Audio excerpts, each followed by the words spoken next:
आप देख रहे हैं एसीआई न्यूज़, भ्रष्टाचार और जुर्म के खिलाफ हर पल आपके साथ।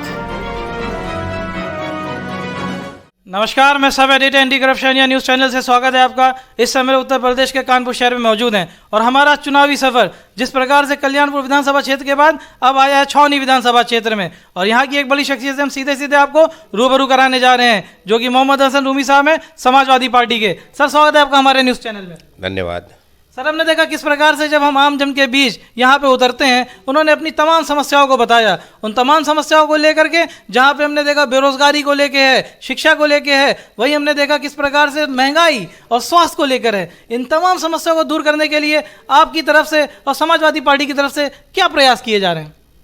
देखिए, छावनी विधानसभा के अंतर्गत कोई भी सुपर स्पेशलिटी हॉस्पिटल नहीं बना अभी तक। छावनी विधानसभा के अंतर्गत कोई सड़क, पानी, बिजली की समस्या दूर करने वाला जनप्रतिनिधि नहीं आया।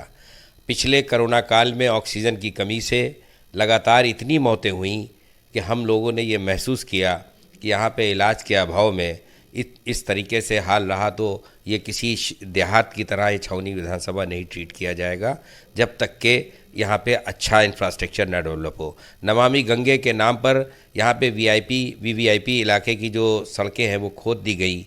इतना परेशान है यहाँ पे, ज़रा सा पानी बरसता है, जल भराव का मुद्दा, जल भराव इस तरीके से लोगों को परेशान करता है कि 2-2, 3-3 दिन लोग घरों से नहीं निकल पाते।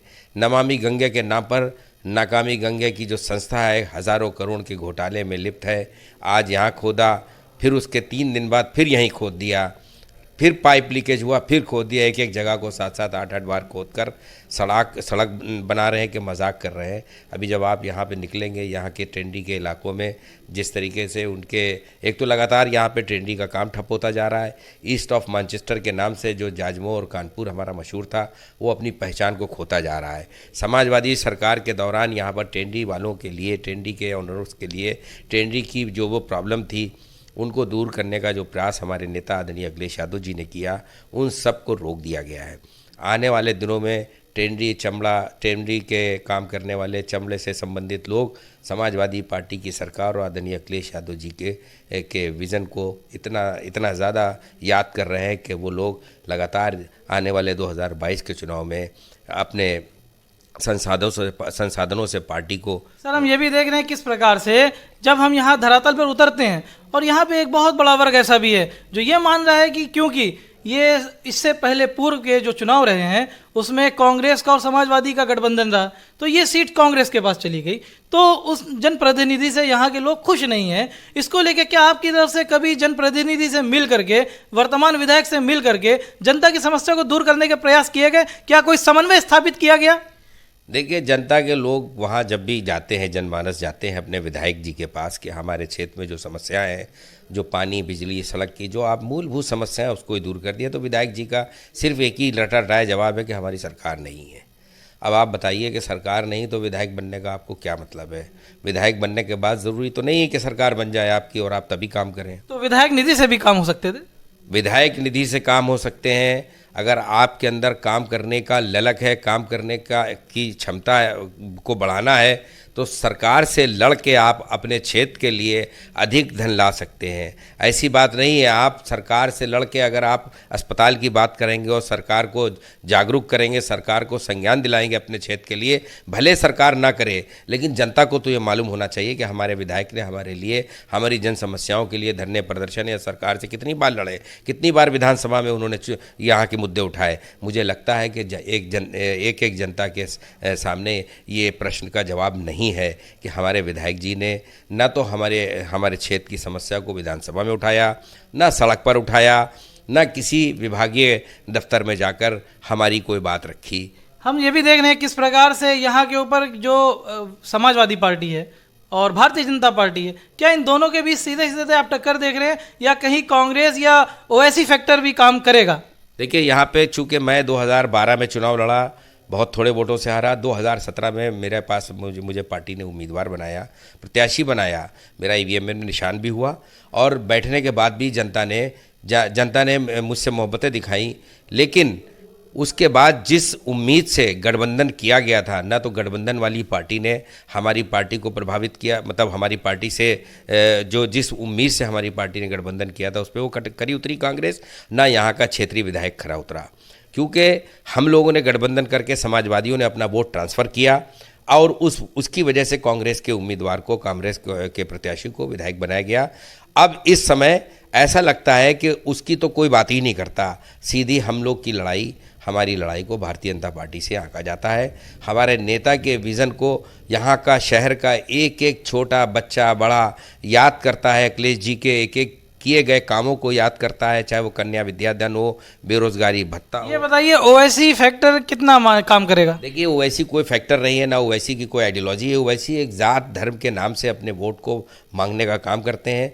कहीं पर भी पूरे हमारे उत्तर प्रदेश क्या, कहीं पर भी, चाहे आप बिहार की भी लोग बात करते हैं, बिहार में भी कोई ओवैसी का फैक्टर नहीं है। वहाँ पे कुछ इंपॉर्टेंट लोगों के टिकट को इग्नोर किया गया, वो इंपॉर्टेंट लोगों ने एक प्लेटफॉर्म पकड़ लिया, उनकी वजह से ओवैसी के नाम का एमआईएम की तरफ से सीधे सीधे आरोप लगता है क्योंकि आजम खान का विषय उन्होंने उठाया है, तब जाके अखिलेश और समाजवादी पार्टी की तरफ से उनकी तरफ ध्यान दिया गया, वरना उन्होंने तो उनको बिल्कुल हाशिए पे छोड़ दिया था।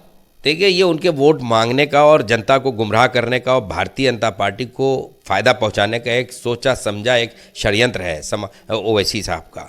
ओवैसी साहब आज़म खान का क्या मुद्दा उठाएंगे? आज़म खान साहब हमारी पार्टी के कद्दावर नेता है। उन्होंने जो संघर्ष किया है, जो उनके किए गए काम है, पूरे देश ने देख लिया। जिस तरीके से आज़म साहब के किए गए कामों से जब इन लोग नहीं लड़ पाए तो बकरी चोरी, किताब चोरी, इस तरीके के मुकदमों में उनको जेल में रखकर जो हैवानियत का काम योगी सरकार कर रही है, आने वाले दिनों में आज़म साहब तो बाहर होंगे ही होंगे। और आज़म साहब का जो सम्मान गया है हमारे नेता आदरणीय अखिलेश यादव जी, उनको पूरे सम्मान और पूरी ताकत के साथ उनकी जो यूनिवर्सिटी में जो नुकसान पहुंचाने का काम किया है उसकी पूरी भरपाई करने का काम करेंगे। ये क्या ओवैसी साहब कर सकते हैं? क्या ओवैसी साहब सरकार बना सकते हैं? क्या ओवैसी साहब हमारे आज़म भाई को कोई भी रिलीफ दिला सकते हैं? ओवैसी साहब बैरिस्टर है तो जाते सुप्रीम कोर्ट में आज़म साहब की लड़ाई लड़ते, आप अपनी डिग्रियों का इस्तेमाल करते, आप बहैसियत वकील आज़म साहब के लिए खड़े होते, सिर्फ माइक पे खड़े होकर चिल्ला कर और ये ट्विटर पे ट्वीट कर दें कि हम आज़म साहब को देखने जा रहे हैं, मिलने जा रहे हैं।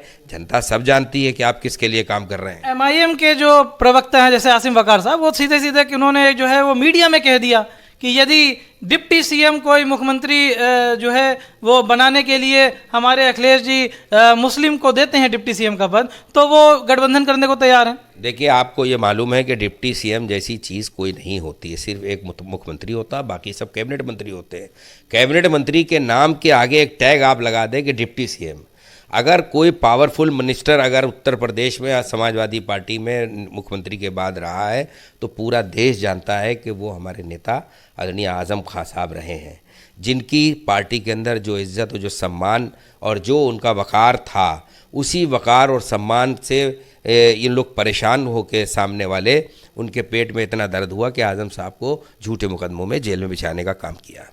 आखिर ये बताइए अंत में कि समाजवादी पार्टी को वोट जनता क्यों दे? समाजवादी पार्टी पूरे प्रदेश के उन लोगों की पार्टी है, गरीबों की, नौजवानों की, किसानों की, व्यापारियों की, उन सब के हितों में अखिलेश यादव जी का जो विज़न है, सर्वमान लीडर के रूप में उनको पूरे देश ने पहचान लिया है। आज विरोधी भी, भारतीय जनता पार्टी के लोग भी हमारे नेता आदरणीय अखिलेश यादव जी की तारीफ़ करते हैं, उनके विज़न की तारीफ़ करते हैं। मेरे तो तमाम दोस्त भारतीय जनता पार्टी के हैं, वो ये कहते हैं कि अगर आगरा एक्सप्रेसवे में अगर ये तुम्हारा फाइटर अखिलेश जी ने ना उतारा होता तो ये मोदी जी इस तरीके से पूर्वांचल एक्सप्रेसवे में उनकी नकल करके इस तरह से फाइटर न उतारते। ये तुम्हारे नेता की देन है, ये तो खुद स्वीकार करते हैं बीजेपी वाले। बहुत बहुत धन्यवाद हमसे जुड़ने के लिए। धन्यवाद। ये थे हमारे साथ समाजवादी पार्टी के जनप्रतिनिधि के रूप में मोहम्मद हसन रूमी साहब, और छावनी विधानसभा क्षेत्र के अंतर्गत इनकी तरफ से जितने भी कल्याणकारी कार्य किए जा रहे हैं उनसे आम जन को निश्चित रूप से लाभ पहुंचा है। लेकिन कहीं ना कहीं इनके मन में रोष है कि वर्तमान विधायक जो कि गठबंधन के तहत चुने गए थे वो अपने पूरी तरह से खरे नहीं उतरे हैं वादों पर, दावों पर, और जिसको लेके आम जन में जो रोष है वो 2022 के इलेक्शन में देखने को मिलेगा। और सीधे सीधे फाइट ये अपनी भारतीय जनता पार्टी से मान रहे हैं। इसी क्रम में आगे और भी शख्सियत से रूबरू कराएंगे और भी हमारा चुनावी सफर का सर्वे विभिन्न शहरों में होता हुआ आपको प्रदेश के विभिन्न जिलों के भी अवगत कराता रहेगा। बाकी राष्ट्रीय अंतर्राष्ट्रीय खबरों के लिए बने रहे anti corruption India news channel से। तब तक के लिए धन्यवाद। जय हिंद। सब्सक्राइब करें हमारे YouTube चैनल को और बने रहें हमारे साथ।